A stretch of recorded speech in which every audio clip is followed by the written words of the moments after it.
सूरज ने दिया अपने शुआओं को ये पैगाम, दुनिया ये अजब चीज़ कभी सुबह कभी शाम। दुनिया ये अजब चीज़ कभी सुबह कभी शाम। दुनिया में हो दुनिया का तलबगार नहीं हो, दुनिया में हो दुनिया का तलबगार नहीं हो। बाजार से गुजर हो खरीदार नहीं हो, बाजार से गुजर हो खरीदार नहीं हो। वसल्लल्लाहु अला नूरिन कज़ू शुद नूरहा पैदा, वसल्लल्लाहु अला नूरिन कज़ू शुद नूरहा पैदा। ज़मी अज खुब यो साकिन फलक दर इश्क ओ शैदा बलगल उला। अल्हम्दुलिल्लाह नहमदुहु व नस्तईनुहु व नस्तगफिरुहु व नु'मिनु बिही व नतवक्कलु अलैहि व नऊज़ु बिल्लाहि मिन शुरूरि अनफुसिना व मिन सय्यिआति अअमालिना।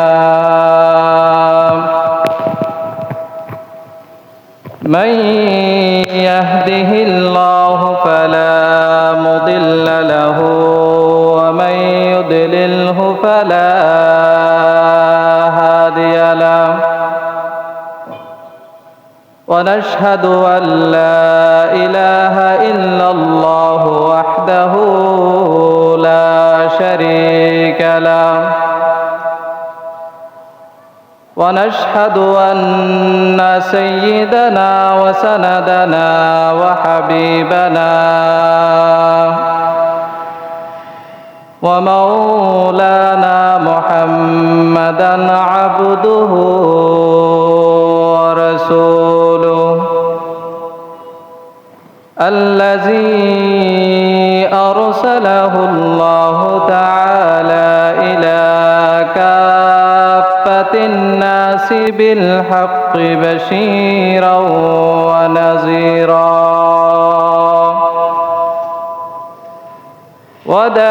وداعيا إلى الله بإذنه وسراجا منيرا.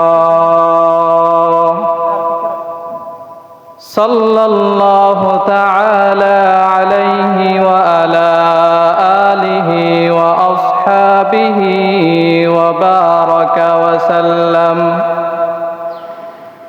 وبارك وسلم تسليما كثيرا كثيرا. اللهم صل على محمد وعلى آل محمد كما صليت على إبراهيم وعلى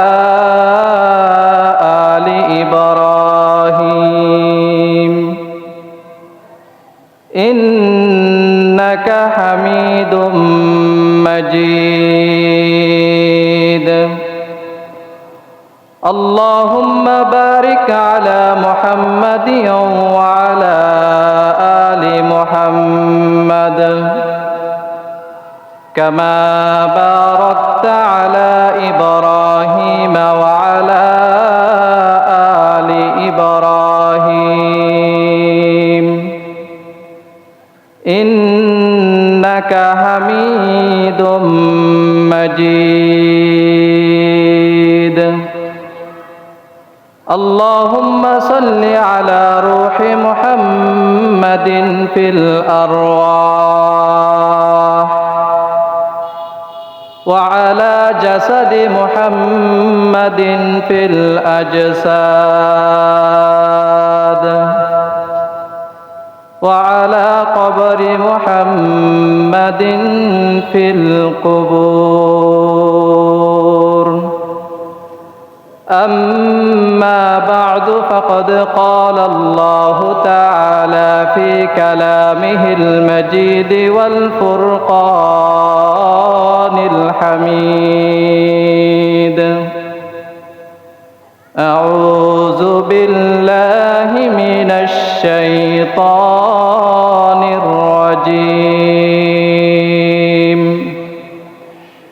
بسم الله الرحمن الرحيم. يرفع الله الذين آمنوا منكم والذين أوتوا العلم درجات. وقال سيدنا رسول الله صلى الله تعالى عليه وسلم: خيركم من تعلم القرآن وعلمه، أو كما قال النبي عليه الصلاة والسلام. صدق الله مولانا العظيم، صدق رسوله النبي الأمي الكريم، ونحن على ذلك لمن الشاهدين والشاكرين، والحمد لله رب العالمين.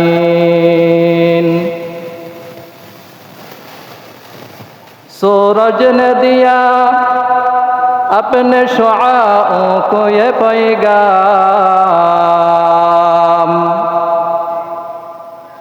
सूरज ने दिया अपने शुआओं को ये पैगाम। दुनिया ये अजब चीज़, कभी सुबह कभी शाम। दुनिया ये अजब चीज़, कभी सुबह कभी शाम। दुनिया में हो दुनिया का तलबगार नहीं हो, दुनिया में हो दुनिया का तलबगार नहीं हो। बाजार से गुजर हो खरीदार नहीं हो, बाजार से गुजर हो खरीदार नहीं हो। वसल्लल्लाहु अला नूरिन कज़ू शुद नूरहा पैदा, वसल्लल्लाहु अला नूरिन कज़ू शुद नूरहा पैदा। ज़मी अज खुब यो साकिन फलक दर इश्क ओ शैदा। बलगल उला बिकमालिही कशफत दुजा बिजमालिही। हसनत जमी खसालिही सल्लु अलैहि व आलिही। मोहम्मद ने आकर कुफर को मिटाया,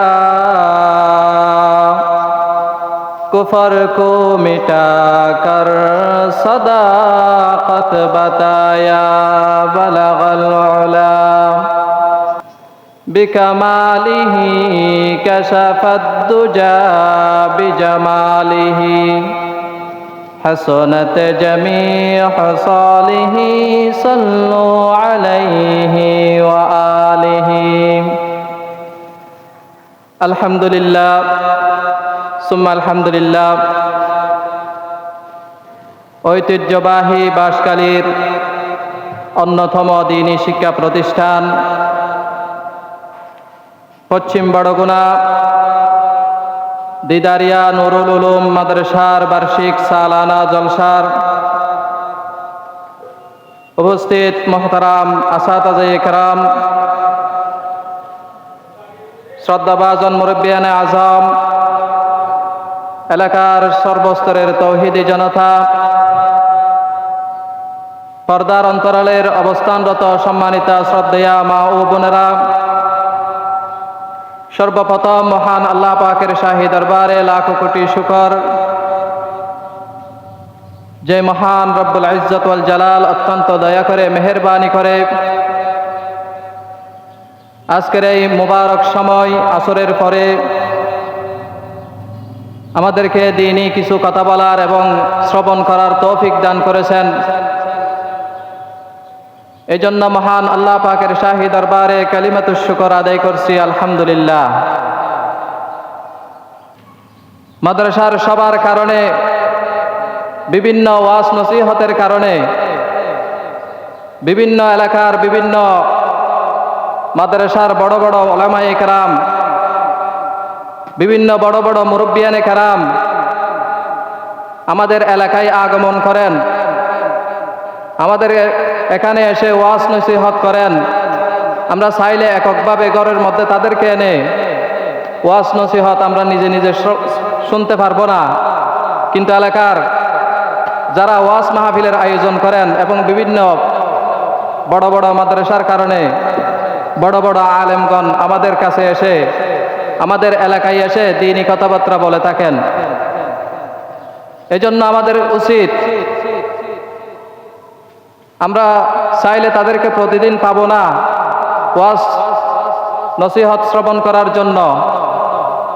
সুতরাং যখন উলামায়ে কেরামগণ আসবেন তখন আমাদের উচিত হলো আমরা ঘর বাড়িতে বসে না থেকে, বাজারে সাজারে অযথা ঘোরাফেরা না করে এই দ্বীনি মজলিসে এসে, ওয়াজ মাহফিলের মজলিসে এসে বসে কিছু দ্বীনি আলোচনা শ্রবণ করা।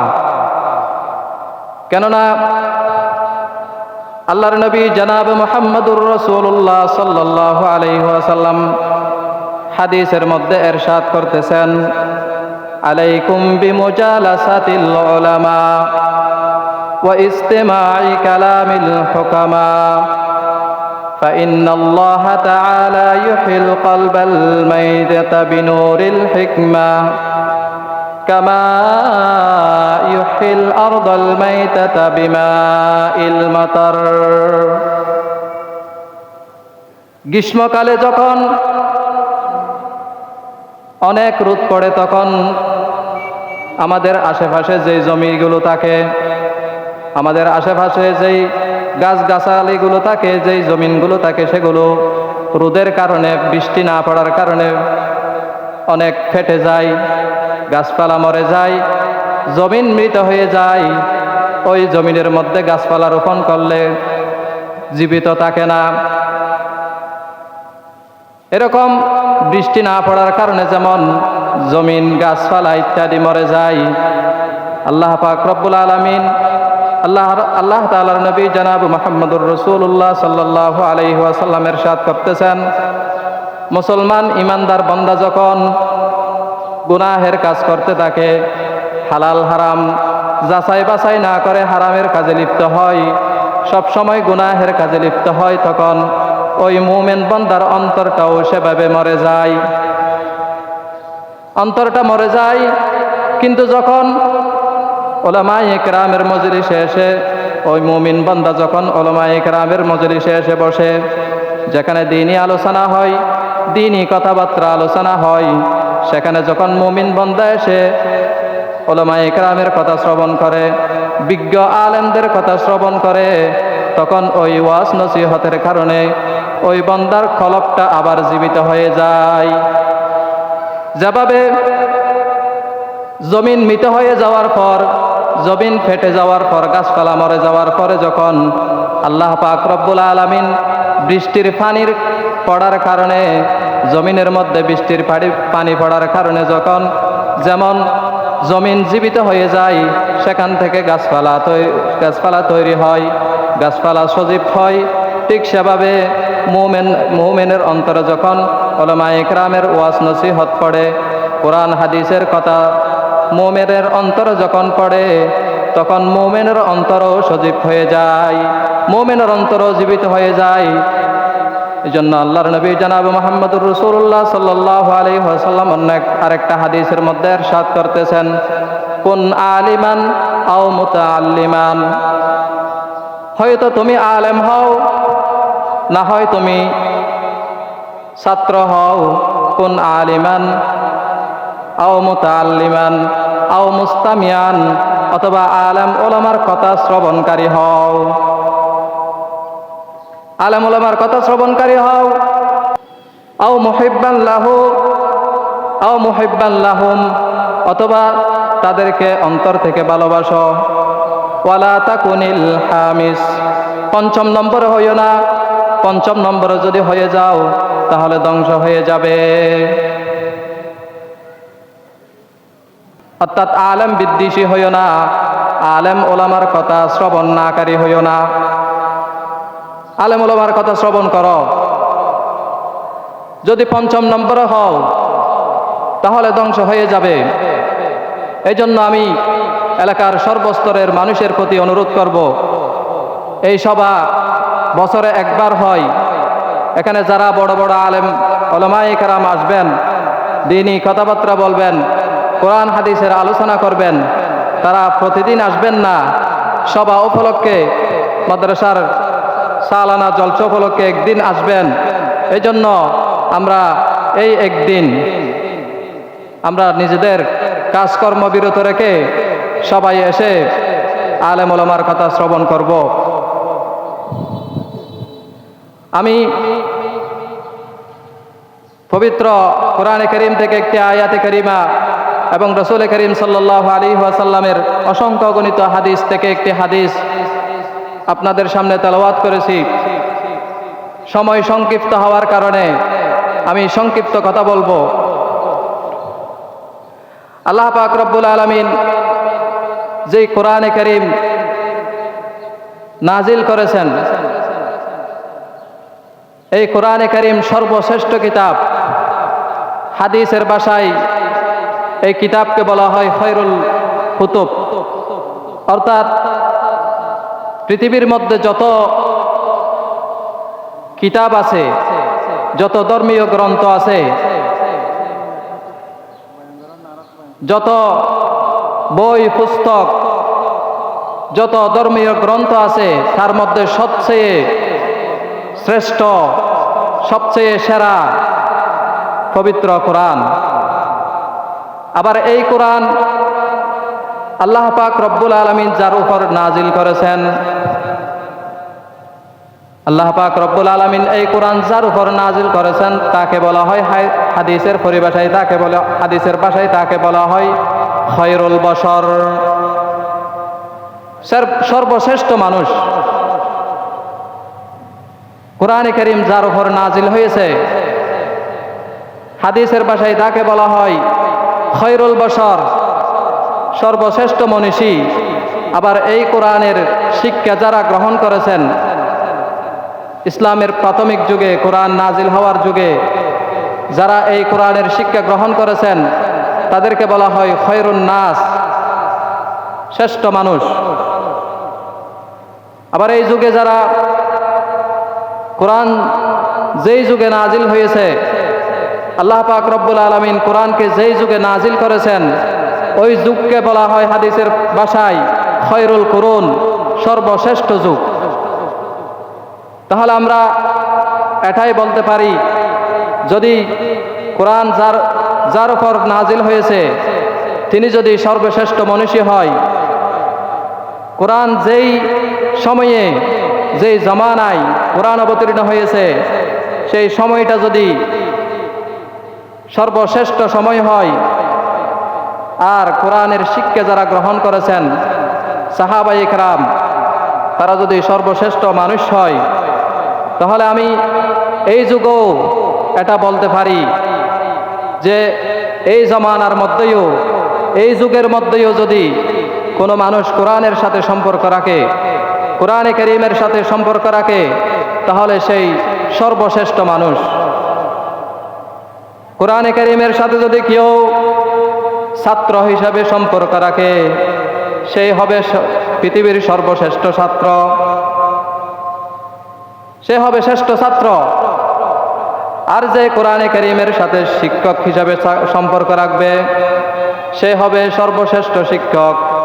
কোরআনে কারীমের সাথে যারা সহযোগী হিসাবে সম্পর্ক রাখবে, কোরআনে কারীমের সহযোগী হিসাবে যারা সম্পর্ক রাখবে, তারা হবে সর্বশ্রেষ্ঠ সহযোগী।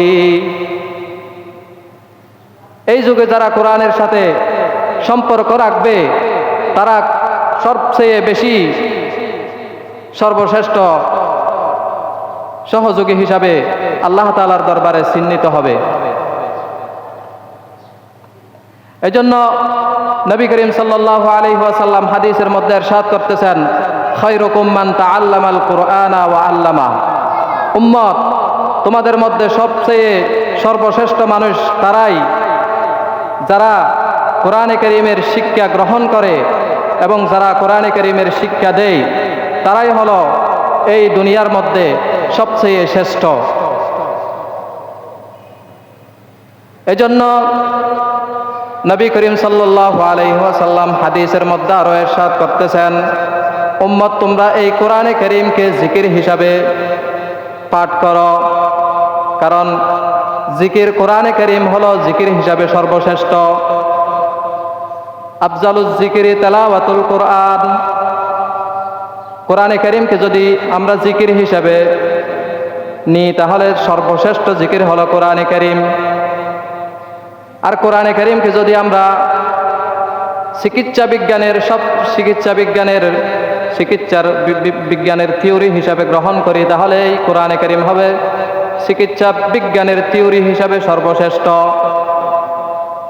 কোরআনে কারীমকে যদি আমরা রাজনৈতিক থিওরি হিসাবে গ্রহণ করি, তাহলে কোরআন আমাদেরকে সর্বশ্রেষ্ঠ রাজনৈতিক আমাদেরকে শিক্ষা দিবে। কোরআনকে যদি আমরা বিজ্ঞানের থিওরি হিসাবে গ্রহণ করি, তাহলে এই কোরআন আমাদেরকে বিজ্ঞানের সবচেয়ে শ্রেষ্ঠ থিওরি আমাদেরকে এই কোরআন আমাদেরকে শিক্ষা দিবে। এজন্য কোরআনের কারীম নবী করিম সাল্লাল্লাহু আলাইহি ওয়াসাল্লাম হাদিসের মধ্যে ইরশাদ করতেছেন, আফজালুজ যিকরি তেলাওয়াতুল কোরআন। যদি কোনো ব্যক্তি জিকির করে যদি আল্লাহর প্রিয় বান্দা হতে চায়, তাহলে তার জন্য সবচেয়ে শ্রেষ্ঠ জিকির এটা হলো তেলাওয়াতে কোরআন, কোরআনের তেলাওয়াত। এজন্য হাদিসের মধ্যে আছে, সূরাতুল ফাতিহা শিফাউম মিন কুল্লি দা। সূরা ফাতিহা হলো সমস্ত রোগের ঔষধ, সমস্ত রোগের প্রতিষেধক। কোরআনে কারীমকে যদি আমরা ডাক্তারি থিওরি হিসাবে গ্রহণ করি, তাহলে এই কোরআন আমাদের জন্য সকল রোগের প্রতিষেধক হিসাবে কাজ করবে।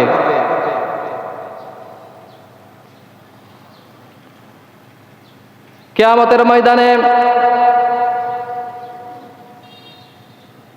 নবী করিম সাল্লাল্লাহু আলাইহি ওয়াসাল্লাম হাদিসের মধ্যে ইরশাদ করতেছেন, কিয়ামতের ময়দানে কোরআনে কারীমের প্রত্যেকটা আয়াতের এক একটা স্তর হবে। কোরআনে কারীমের মধ্যে ৬৬৬৬টি আয়াত রয়েছে। এই প্রত্যেকটা আয়াতের এক একটা স্তর থাকবে। এখানে আল্লাহর নবী জনাব মুহাম্মদুর রাসূলুল্লাহ সাল্লাল্লাহু আলাইহি ওয়াসাল্লাম ইরশাদ করতেছেন, ইকরা ওয়ারতাকি। উম্মত, তোমরা যারা দুনিয়ার মধ্যে কোরআনে কারীমের শিক্ষা গ্রহণ করেছো, কোরআনে কারীমের শিক্ষা গ্রহণ করেছো, কোরআন অনুযায়ী আমল করেছো, কোরআনের তেলাওয়াত করেছো, যারা দুনিয়ার মধ্যে কোরআনে কারীমের তেলাওয়াত শিক্ষা করেছো, কোরআন অনুযায়ী আমল করেছো, কিয়ামতের ময়দানে নবী করিম সাল্লাল্লাহু আলাইহি ওয়াসাল্লাম তাদেরকে বলবেন, ইকরা ওয়ারতাকি। হে আমার উম্মত, তোমরা কোরআনে কারীমের আয়াত তেলাওয়াত করো, ওয়ারতাকি, আর উপরেই ওঠো। এভাবে উম্মত একটা আয়াত তেলাওয়াত করবে, উপরের স্তরে উঠবে, আরেকটা আয়াত তেলাওয়াত করবে, এরপরে আরেকটা স্তরে উঠবে।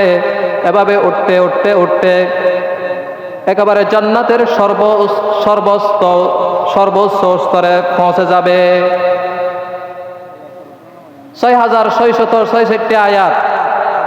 আল্লাহ পাক রব্বুল আলামিন যারা কোরআনে কারীমের শিক্ষা গ্রহণ করে, তাদেরকে জান্নাতের একেবারে সর্বোচ্চ স্তরে আল্লাহ রাব্বুল আলামিন পৌঁছে দিবেন। এভাবে হাদিসের মধ্যে আরো এসেছে, আজকে আমরা দুনিয়ার মধ্যে কোরআনকে হরফের আকারে দেখতেছি, জের জবরের আকারে দেখতেছি। আজকে আমরা কোরআনে কারীমকে নুক্তার আকারে দেখতেছি দুনিয়ার মধ্যে, কিন্তু জগৎ যখন ভিন্ন হয়ে যাবে, জগৎ যখন চেঞ্জ হয়ে যাবে, জগৎ যখন বদলে যাবে, তখন আমরা কিয়ামতের ময়দানে আখিরাতের জিন্দেগিতে আমরা কোরআনে কারীমের ভিন্ন রূপ দেখতে পাবো। হযরত মাওলানা কারি তৈয়ব সাহেব রহমতুল্লাহি আলাই একটা হাদিসের রেফারেন্স দিয়ে তিনি লিখেছেন যে জগৎ যখন পাল্টে যাবে, জগৎ যখন বদলে যাবে, তখন কোরআনে কারীম ভিন্ন রূপ ধারণ করবে। আজকে আমরা কোরআনে কারীমকে হরফের আকারে দেখতেছি, কোরআনে কারীমকে জের জবরের আকারে দেখতেছি, কোরআনে কারীমকে নুক্তার আকারে দেখতেছি, কিন্তু জগৎ যখন ভিন্ন হয়ে যাবে তখন কোরআনে কারীম এর রূপ পাল্টে যাবে। আল্লাহ পাক রব্বুল আলামিন কিয়ামতের ময়দানে নবী করিম সাল্লাল্লাহু আলাইহি ওয়াসাল্লামকে বলবেন, হে নবী, আমি আপনাকে যে কোরআন দুনিয়ার মধ্যে নাজিল করেছিলাম আপনার উপর, ওই কোরআন কি আপনি মানুষকে পৌঁছে দিয়েছেন? নবী করিম সাল্লাল্লাহু আলাইহি ওয়াসাল্লাম বলবেন, হে আল্লাহ, আমি উম্মতের দ্বারে দ্বারে গিয়ে, উম্মতের কাছে গিয়ে আমি কোরআনে কারীমকে তাদের কাছে পৌঁছে দিয়েছি। তখন আল্লাহ পাক রব্বুল আলামিন নবী করিম সাল্লাল্লাহু আলাইহি ওয়াসাল্লামকে বলবেন, হে নবী, আপনি আজকে কিয়ামতের ময়দানে কোরআনে কারীমের আয়াত তেলাওয়াত করবেন নাকি?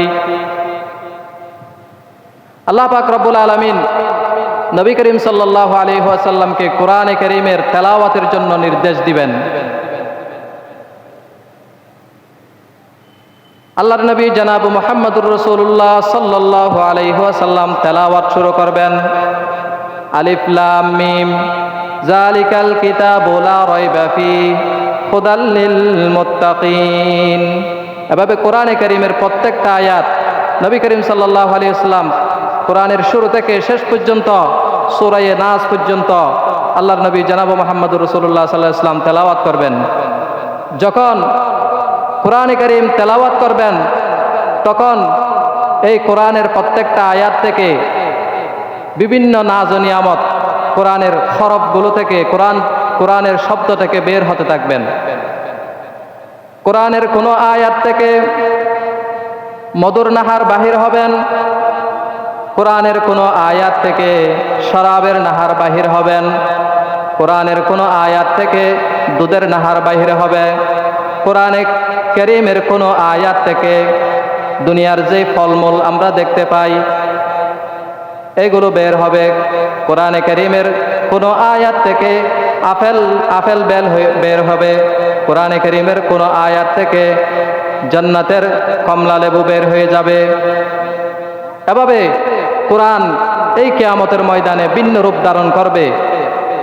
তখন দুনিয়ার মানুষেরা আফসোস করবে, হে আল্লাহ, আমরা দুনিয়ার মধ্যে কোরআনকে শুধুমাত্র হরফের আকারে দেখেছি, কিছু কালো কালো অক্ষর হিসেবে দেখেছি, জের জবরের আকারে দেখেছি, নুক্তার আকারে দেখেছি, কিন্তু আমরা যদি জানতাম কিয়ামতের ময়দানে কোরআন এমন রূপ ধারণ করবে, তাহলে আমরা কোরআনে কারীমকে দুনিয়ার মধ্যে অনেক দাম দিতাম, অনেক মূল্য দিতাম, কোরআন অনুযায়ী আমল করতাম, কোরআনের প্রত্যেকটা আয়াত আমরা প্রত্যেকটা আয়াতের মূল্য দিতাম। কিয়ামতের ময়দানে এরূপ যে কোরআনে কারীম এরূপ ধারণ করবে, এটা তো আমরা কখনো কল্পনা করি নাই। তখন ওই সমস্ত মানুষেরা সেই কিয়ামতের ময়দানে আফসোস করতে থাকবেন। এজন্য বলতে চেয়েছিলাম, কোরআনে কারীমের শিক্ষা সবচেয়ে শ্রেষ্ঠ শিক্ষা, কোরআনে কারীমের শিক্ষা দুনিয়ার সর্বশ্রেষ্ঠ শিক্ষা। কোরআনে কারীমের শিক্ষার উপরে আর কোনো শিক্ষা নেই। আমি বলছি না যে ডাক্তারি লাগবে না, ইঞ্জিনিয়ারিং লাগবে না, বাংলা লাগবে না, ইংলিশ লাগবে না, এগুলো বলছি না।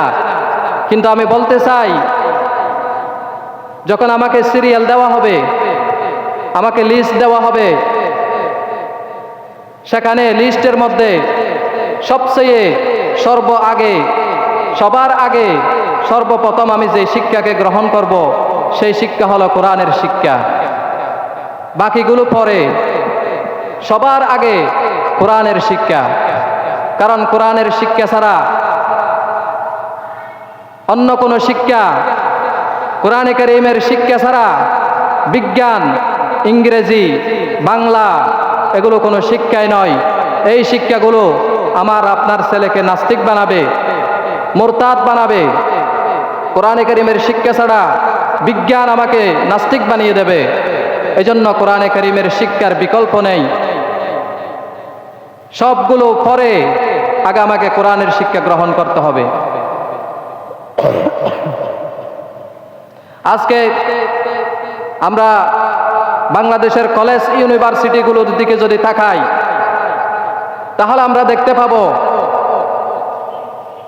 স্বাধীনতার পর থেকে এই পর্যন্ত শত শত ছাত্র, শত শত আমার বোনেরা এই কলেজ ইউনিভার্সিটিগুলোর মধ্যে খুন হয়েছে, ধর্ষণ হয়েছে। শত শত ছাত্র, বিভিন্ন পেপারে দেখতে পাবেন অমুক কলেজের ছাত্রকে হত্যা করা হয়েছে। ছাত্রকে হত্যা করছে বাহিরের কেউ নয়, সেই ছাত্ররা ছাত্রদেরকে হত্যা করে। কিন্তু আল্লাহ তাআলার রহমত, কোনো মাদ্রাসার মধ্যে এরকম কোনো ঘটনার এরকম নজির নেই, যেখানে ছাত্রকে ছাত্র মেরে ফেলছে, ছাত্রকে ছাত্র কুপিয়ে হত্যা করেছে, লাঠি বইটা নিয়ে ছাত্রকে ছাত্র হত্যা করেছে। এরকম কোনো, এই বাংলাদেশের মধ্যে এরকম কোনো আজ পর্যন্ত নজির নেই। এগুলো সবগুলো হলো কোরআনের শিক্ষার বদৌলতে।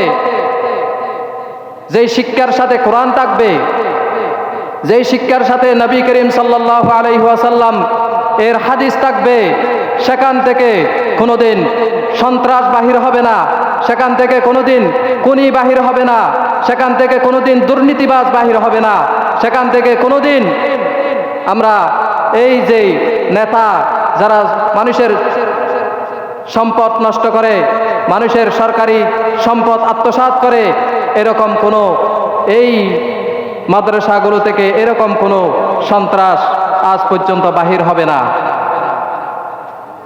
এগুলো সব কোরআনের শিক্ষার বদৌলতে। যেখানে কোরআনের শিক্ষা ছাড়া স্কুল, কলেজ, ইউনিভার্সিটিগুলোতে যদি এই পরিমাণ কোরআনে কারীমের শিক্ষা যদি দেওয়া হয়, রাসূল করিম সাল্লাল্লাহু আলাইহি ওয়াসাল্লামের হাদিসের শিক্ষা যদি দেওয়া হয়, তাহলে আমি একথা নিশ্চিতভাবে বলতে পারি যে সেখানেও যদি কোরআনের শিক্ষা দেওয়া হয়, হাদিসের শিক্ষা দেওয়া হয়, সেখান থেকেও ইনশাআল্লাহ সচ্চরিত্রবান ছাত্র সেখান থেকেও বাইর হবে। সুতরাং কোরআনে কারীমের শিক্ষা হলো সর্বশ্রেষ্ঠ শিক্ষা। বাকি সব শিক্ষা পরে, আগে আমাকে কোরআনের শিক্ষা গ্রহণ করতে হবে। এ বলে সময় সংক্ষিপ্ততার কারণে আমি আমার এই সংক্ষিপ্ত বক্তব্য এখানে শেষ করতেছি। ওয়া আখিরু দাওয়ানা আলহামদুলিল্লাহি রাব্বিল আলামিন। আসসালামু আলাইকুম ওয়া রাহমাতুল্লাহি।